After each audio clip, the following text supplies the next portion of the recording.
Welcome to this comprehensive examination of Japanese armored forces during the Second World War.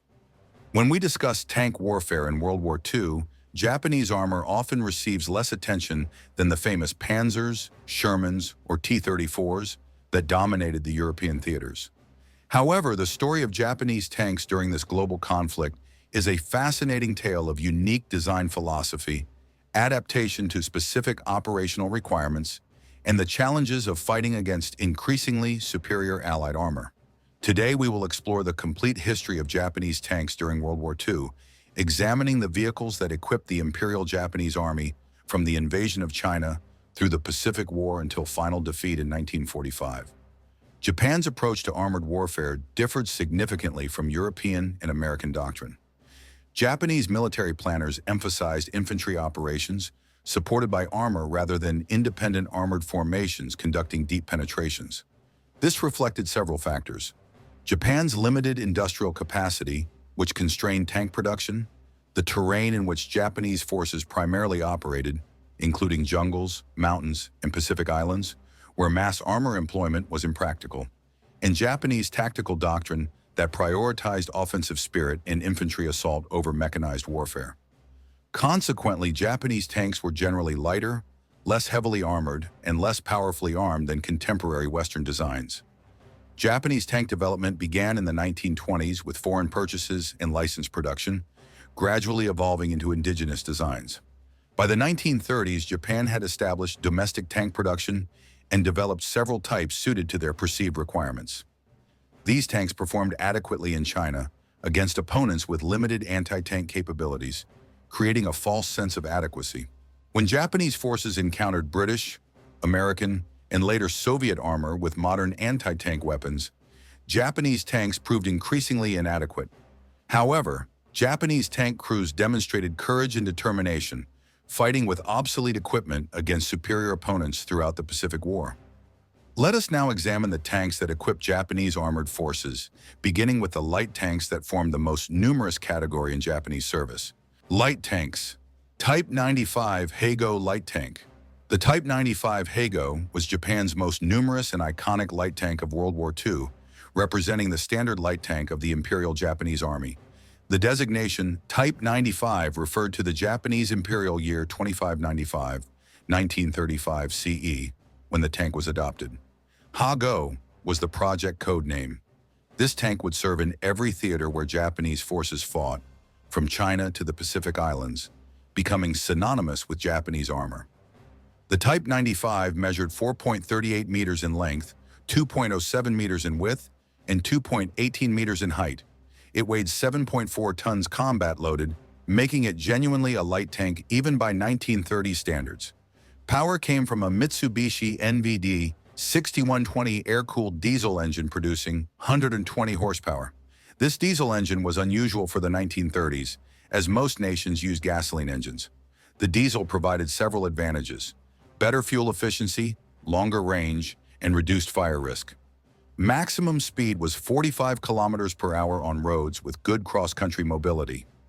Range was approximately 250 kilometers.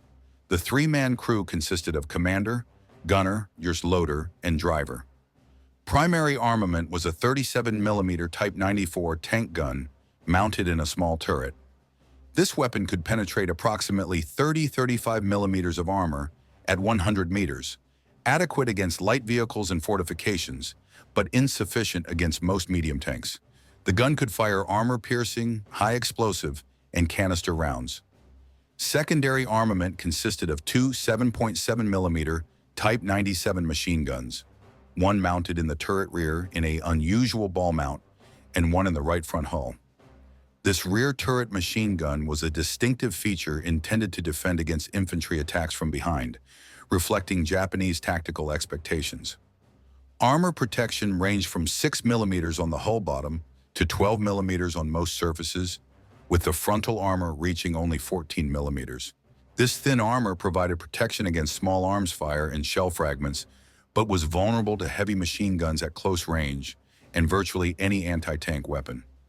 The armor was face-hardened steel with riveted construction, which had the disadvantage that interior rivet heads could break off when struck, creating dangerous projectiles inside the tank. The Type 95's suspension used a bell crank system with two small bogies on each side, providing reasonable ride quality and good cross-country performance given the lightweight. The tracks were relatively narrow but adequate for the tank's weight. The engine's placement in the rear with the drive sprocket also at the rear was conventional. The tank featured a hand-cranked turret traverse, slow but reliable.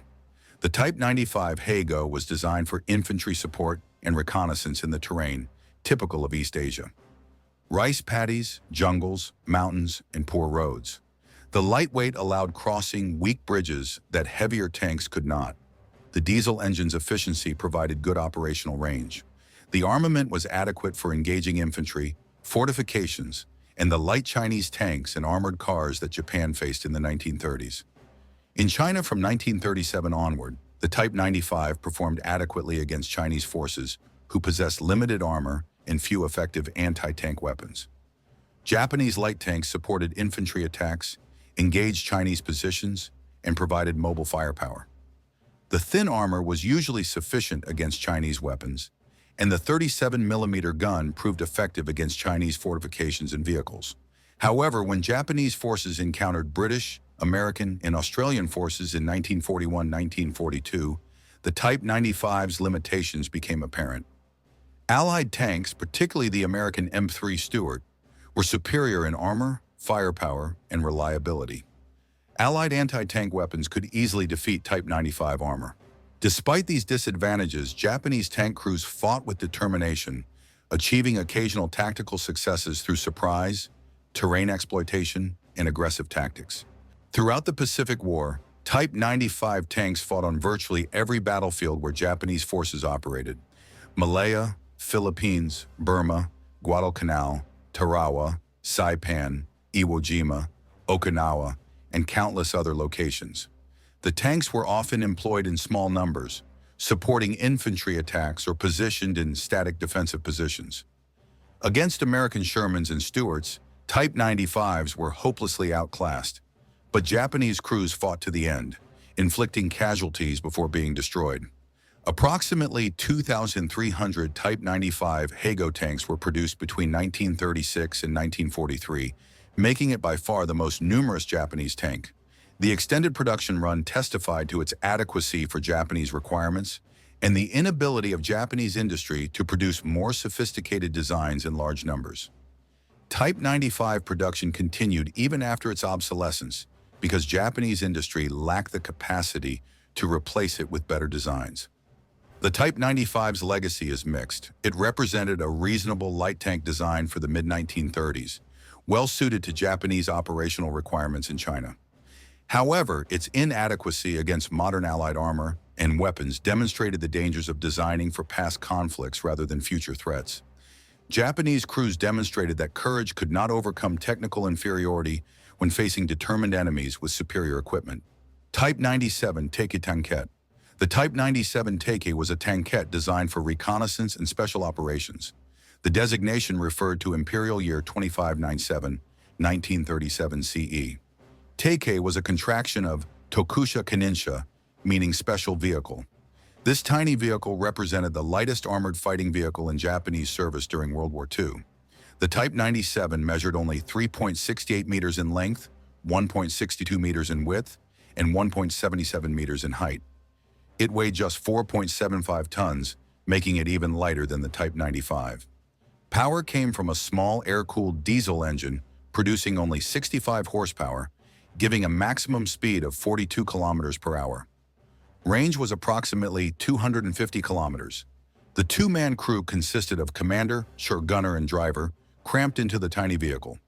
Armament consisted of a single 37mm Type 94 tank gun or a 7.7mm machine gun, depending on variant. Most production vehicles carried the machine gun only, limiting their combat effectiveness. Armor ranged from 6 to 16 millimeters, providing minimal protection. The Type 97 Teike was designed to be air-portable, capable of being carried by aircraft or gliders for airborne operations. This requirement drove the minimal weight and small size. However, Japanese airborne operations were rare, and the tankette saw limited operational use. Approximately 600 were produced between 1937 and 1942. In combat, Type 97 tankettes served primarily in reconnaissance roles or with cavalry units. The light armament and armor made them ineffective in serious combat, and losses were heavy when tankettes encountered enemy forces. Some were used in the Philippines and other Pacific locations, but their contribution was minimal. The Type 97 represented an interesting concept poorly executed, as the weight restrictions resulted in a vehicle with inadequate combat capability. Type 98 Keeney Light Tank. The Type 98 Keeney was an attempt to create an improved light tank to supplement the Type 95. The designation referred to Imperial Year 2598, 1938 CE. This tank featured a larger turret with better gun mounting and improved armor distribution. The Type 98 measured 4.11 meters in length, 2.12 meters in width, and 2.11 meters in height. It weighed approximately 7.2 tons, similar to the Type 95. Power came from a diesel engine producing 130 horsepower, providing slightly better performance than the Type 95. Maximum speed was 50 kilometers per hour. The three-man crew had similar accommodation to the Type 95. Primary armament was a 37mm gun in an improved turret with better ergonomics than the Type 95. However, the gun itself was similar and provided no real firepower advantage. Armor ranged from 8 to 16 millimeters, a slight improvement over the Type 95, but still inadequate by 1940 standards. Only approximately 100 Type 98 tanks were produced between 1942 and 1943. Limited production reflected that the design offered only marginal improvements over the Type 95, while requiring different spare parts and production tooling. Japanese industry could not afford such inefficiency.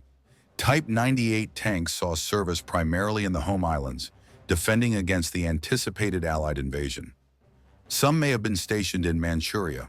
Combat records are limited, suggesting minimal operational impact. Type 2 Kato Light Tank. The Type 2 Kato was Japan's final light tank design, adopted in Imperial Year 2602, 1942 CE. This tank attempted to address the shortcomings of earlier designs with thicker armor and a better gun. However, by 1942, light tanks were becoming obsolete in most armies, and the Type 2 represented too little improvement too late. The Type 2 measured 4.11 meters in length and weighed approximately 7.5 tons. Power came from a diesel engine producing 130 horsepower. The three-man crew operated in improved conditions compared to earlier tanks. Primary armament was a 37mm gun, identical to earlier types and still inadequate. Armor was increased to a maximum of 20 millimeters frontally, providing marginally better protection, but still insufficient against modern anti-tank weapons. Only approximately 30 Type 2 light tanks were produced in 1944 and 1945 before production ceased. The minimal production reflected Japan's industrial collapse and the recognition that light tanks offered little combat value against Allied forces. Type 2 tanks remained in Japan for homeland defense and saw no combat before the surrender. Medium tanks. Type 97 Shiha medium tank. The Type 97 Shiha was Japan's most important medium tank of World War II and the second most numerous Japanese tank after the Type 95. The designation referred to Imperial Year 2597, 1937 CE, and Shiha meant medium tank third type. This tank represented the standard medium tank of the Imperial Japanese Army and equipped the main tank regiments. The Type 97 measured 5.50 meters in length, 2.33 meters in width, and 2.38 meters in height. It weighed 15 tons combat loaded, genuinely a medium tank by late 1930s standards, though light by 1940s measures. Power came from a Mitsubishi Type 97 V12 air-cooled diesel engine, producing 170 horsepower. Maximum speed was 38 kilometers per hour on roads with good cross-country mobility. Range was approximately 210 kilometers. The four-man crew consisted of commander, gunner, loader, and driver, providing better crew distribution than three-man light tanks. The original Type 97 Shiha mounted a short-barreled 57mm Type 97 tank gun. This weapon was designed primarily for infantry support, firing high-explosive shells to destroy fortifications and suppress infantry. The gun could penetrate only approximately 30-35 millimeters of armor at 100 meters, inadequate against most medium tanks. Secondary armament consisted of two 7.7mm Type 97 machine guns, one coaxial and one in the hull. Armor protection ranged from 8mm on the hull sides and rear to 25mm on the frontal surfaces. The turret front was also 25mm. This armor provided reasonable protection against rifle-caliber weapons and fragments, but was vulnerable to all anti-tank weapons of the period. The armor was face-hardened steel with riveted construction on early examples and welded on later production.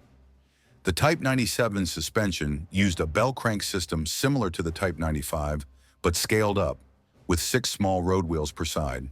This provided good ride quality and cross-country performance. The tracks were relatively narrow for a 15-ton vehicle, limiting flotation in soft ground. The engine placement in the rear with the drive sprocket also at the rear was conventional. The turret featured powered traverse driven by the engine, a significant improvement over hand-crank systems. The Type 97 Chi-Ha was designed for infantry support and breakthrough operations against fortified positions. The short 57mm gun was optimized for high-explosive shells rather than armor penetration, reflecting Japanese doctrine that emphasized infantry support over tank versus tank combat. In China from 1938 onward, this doctrine proved adequate, as Chinese forces had minimal armor and the 57mm high-explosive shells were effective against fortifications. However, encounters with Allied armor in 1941-1942 revealed critical weaknesses. The 57mm gun could not penetrate Allied medium tank armor reliably, and the Type 97's own armor was vulnerable to Allied tank guns and anti-tank weapons. Japanese tank crews faced the frustrating experience of scoring hits on Allied tanks without penetration while being destroyed by return fire. Approximately 1,220 Type 97 Chi-Ha tanks were produced between 1938 and 1943, making it the most numerous Japanese medium tank. Production continued despite known inadequacies because Japanese industry could not produce more advanced designs in large numbers. Type 97 tanks fought in China, Philippines, Burma, and throughout the Pacific, usually with poor results against Allied armor, but occasionally achieving tactical successes against infantry or in ambush situations. The Type 97's inadequacy against Allied armor was partially addressed by the development of the Type 97 Shinhoto Chi-Ha, discussed separately. However, most Type 97 Chi-Ha tanks retained the original, short 57mm gun throughout their service, fighting at severe disadvantage against superior Allied equipment. Type 97 Shinhoto Chi-Ha. The Type 97 Shinhoto Chi-Ha, meaning new turret. Type 97 Chi-Ha was a modified version featuring a larger turret mounting a more powerful gun. This modification attempted to address the original Type 97's firepower inadequacy against Allied armor. Development began in 1941 after combat experience demonstrated the desperate need for better anti-tank capability. The Shinhoto Chi-Ha was externally similar to the original Type 97, but featured a noticeably larger turret. The hull remained unchanged, retaining the same dimensions, weight, armor, and power plant as the original Chi-Ha. The four-man crew arrangement was unchanged, though the larger turret provided slightly more working room for the gun crew. The critical improvement was the armament. A 47mm Type 1 tank gun replaced the short 57mm weapon. This new gun was significantly more powerful, capable of penetrating approximately 55-60mm of armor at 100 meters with armor-piercing ammunition. This made the Shinhoto Chi-Ha capable of defeating most Allied light and medium tanks at combat ranges, finally giving Japanese tank crews a weapon that could fight back effectively. The gun could also fire high-explosive rounds for infantry support. Secondary armament remained two 7.7mm machine guns. The larger turret required to mount the 47mm gun increased frontal area slightly, but did not significantly change the tank's overall protection. Armor remained 25mm maximum, still inadequate against Allied tank guns. The Shinhoto Chi-Ha could now destroy Allied tanks, but remain vulnerable to their return fire, creating a situation where the first hit often determined the outcome. Approximately 930 Shinhoto Chi-Ha tanks were produced between 1942 and 1944, along with conversions of existing Chi-Ha tanks to the new turret configuration. The Shinhoto became the standard Chi-Ha variant for the later war years. These improved tanks fought in Burma, Philippines, and other Pacific locations, achieving better results than the original Chiha, but still proving inferior to Allied Shermans and Stuarts in most engagements. The Shin-Hoto Chi-Hai represented Japan's most effective tank available in significant numbers during the Pacific War. While not comparable to the best Allied or German tanks, it at least gave Japanese crews a fighting chance when properly employed. Japanese tankers appreciated the improved firepower, though they understood that their tank remained outmatched by Allied armor in armor protection, reliability, and mechanical durability. Type 1 Chi-He medium tank. The Type 1 Chi-He was an attempt to create a genuinely modern medium tank incorporating lessons learned from combat.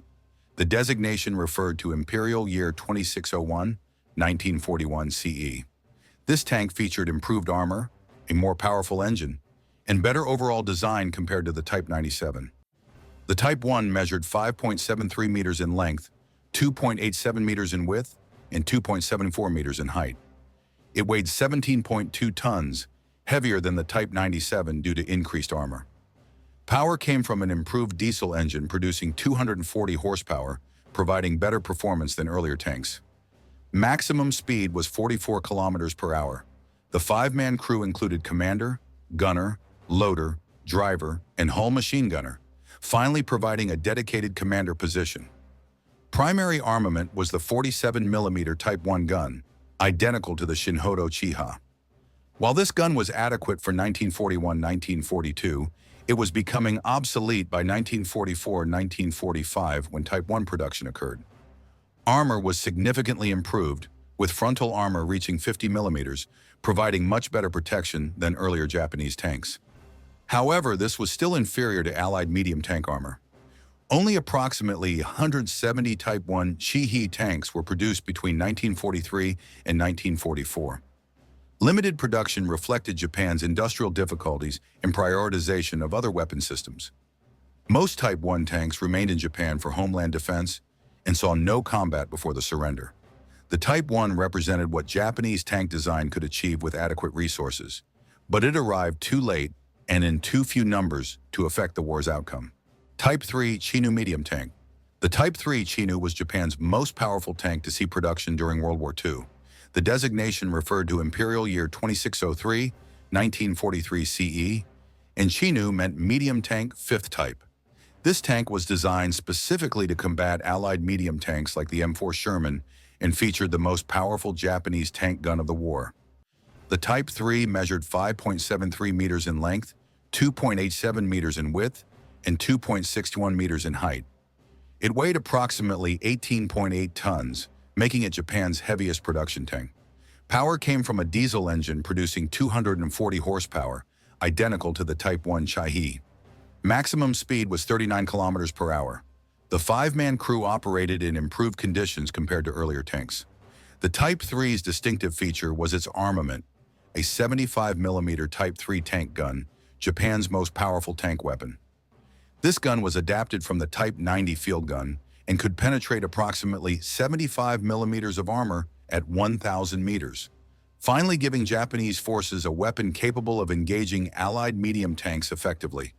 The gun could fire armor-piercing and high-explosive ammunition. The large gun required a distinctive tall turret that increased the tank's height.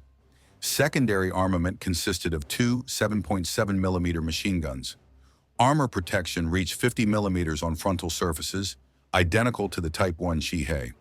While improved over earlier tanks, this was still insufficient against Allied tank guns at combat ranges.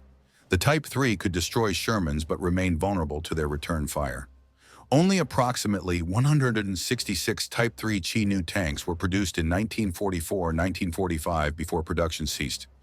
All remained in Japan for homeland defense against the anticipated Allied invasion. None saw combat before the surrender, leaving the Type 3's combat effectiveness untested. The Type 3 represented Japan's final attempt to produce a tank capable of defeating Allied armor, and it succeeded in creating a tank with adequate firepower. However, the late arrival, limited production, and lack of combat employment meant the Type 3 had no impact on the war. Type 4 Chitu medium tank. The Type 4 Chito was an ambitious attempt to create a tank comparable to Allied medium tanks in all respects. The designation referred to Imperial Year 2604, 1944 CE. This tank featured improved armor, a powerful gun, and better mobility than earlier designs. The Type 4 measured 6.66 meters in length, 2.87 meters in width, and 2.87 meters in height. It weighed approximately 30 tons, far heavier than any previous Japanese tank. Power came from a diesel engine producing 400 horsepower, finally providing adequate power-to-weight ratio. Maximum speed was 45 kilometers per hour. The five-man crew operated in the most spacious Japanese tank interior. Primary armament was a 75mm gun, similar to the Type 3, but with improved mounting and better fire control. Armor reached 75mm frontally, the thickest armor on any Japanese tank. The Type 4 represented Japan's attempt to match Allied tanks in protection, firepower, and mobility. However, only 6 prototypes were completed before the war ended. Japanese industry simply lacked the capacity to produce such sophisticated tanks in meaningful numbers while under strategic bombing and resource starvation. The Type 4 remained an interesting what-if of Japanese tank development, showing what Japan might have achieved with adequate industrial capacity and time. Type 5 Chiri medium tank. The Type 5 Chiri was Japan's ultimate tank design, developed in desperation as defeat loomed.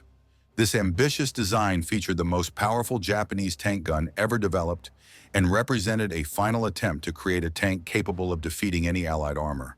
The Type 5 would have measured approximately 7.92 meters in length and weighed 37 tons. Power would come from a powerful engine producing 550 horsepower. The distinctive feature was the 75mm gun mounted in the turret with an additional 37mm gun in the turret front, providing both long-range anti-armor capability and close-range firepower. However, the Type 5 never progressed beyond a single prototype before the war ended. The complexity and resource requirements exceeded Japan's collapsing industrial capacity. The Type 5 represented Japanese desperation rather than practical tank development, as the sophisticated design could never have been produced in meaningful numbers given wartime conditions. Heavy tanks. Type 95 heavy tank.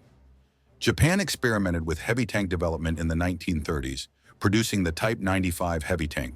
This vehicle was enormous for its era, weighing approximately 26 tons and featuring heavy armor. However, the design proved unsatisfactory, with poor mobility and mechanical unreliability. Only one prototype was built, and heavy tank development was abandoned as impractical given Japan's industrial limitations and operational requirements. Type 97 Chini medium tank. Various other tank designs were proposed or reached prototype stage but never entered production. These included improved medium tanks, self-propelled guns, and specialized vehicles. However, Japan's industrial constraints and strategic situation meant most advanced designs remained on paper or as single prototypes. The story of Japanese tanks in World War II is ultimately one of inadequacy and courage. Japanese tank designs, while reasonable for their intended purpose in the 1930s, proved woefully inadequate against Allied armor in the 1940s. The Type 95 Heigo and Type 97 Chiha, Japan's most numerous tanks, were obsolete by Pacific War standards. Even improved designs like the Shinhodo Chiha and Type 3 Chi-Nu remained inferior to Allied medium tanks in most respects. Japanese tank crews fought with determination and courage despite knowing their equipment was inferior. They achieved occasional tactical successes through surprise, terrain exploitation, and aggressive tactics. However, these successes could not overcome fundamental technical inferiority and overwhelming Allied material superiority. Japan's industrial limitations prevented developing and producing tanks comparable to Allied designs in sufficient numbers. Even when Japanese engineers created adequate designs like the Type 3 and Type 4, industrial collapse prevented meaningful production. By 1945, Japan was defeated regardless of tank quality or quantity. The legacy of Japanese tank development is mixed. Japanese engineers demonstrated creativity and produced several interesting designs. The use of diesel engines was ahead of most nations. However, the emphasis on lightweight and infantry support at the expense of anti-tank capability proved disastrous. Japanese tank doctrine, optimized for China, was inadequate for combat against modern Allied forces. Thank you for joining us on this comprehensive exploration of Japanese tanks in World War II. From the light Type 95 Heigo that served in every theater, to the powerful Type 3 Chinook that never saw combat, Japanese tanks represented their nation's determined but ultimately inadequate attempt to compete with Allied armor. Japanese tank crews demonstrated courage and determination, fighting with obsolete equipment against superior opponents, earning respect if not victory.